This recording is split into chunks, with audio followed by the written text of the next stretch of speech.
What happens in a general manager's room or an office when a plan A goes out the window because somebody else signed somewhere else? Like, what happens in those moments, Mike? So all weekend you were planning for those moments, if not the last several months.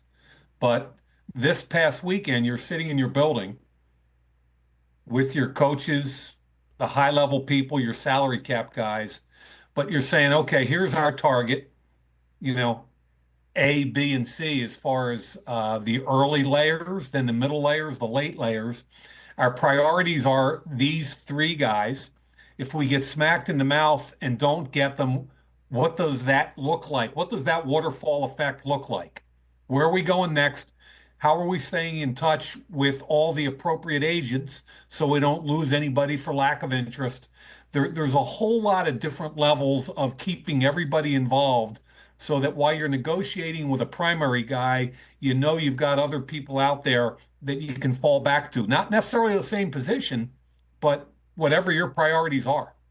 And so the reason why I asked that macro question, now I narrow in on what's happening in Pittsburgh and what you think is happening in Pittsburgh, because, boy, does it feel like there were multiple plans on the table for their quarterback spot, whether it was bidding for Sam Darnold or trying to keep Justin Fields, and now both are in different spots, and they are left without a starting quarterback on the eve of the new league year, and what you think is happening in that building right now, Mike.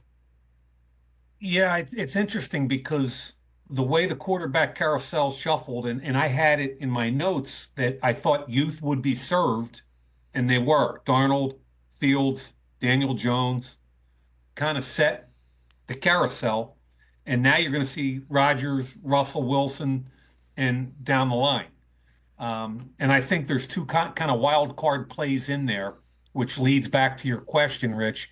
The wild card plays to me are potentially Derek Carr as one of them after June 1st. And then I think a second interesting one is Kirk Cousins. And it'll be interesting to see whether or not Atlanta controls value. And I'm a big believer in that. And what I mean by Kirk Cousins is they have a $10 million roster bonus for next year that becomes vested the fifth day of this league year. I think they ought to control Kirk Cousins because I think both Kirk Cousins and Derek Carr have value after June 1st for different reasons. And again, after June 1st, when you can defer cap problems over a 2-year period instead of one, I mean, you can get Derek Carr for the vet minimum at that point. Okay, 1 point some million, but you're going to have to give up a big draft pick to get him. Whereas Kirk Cousins is about $27.5 million.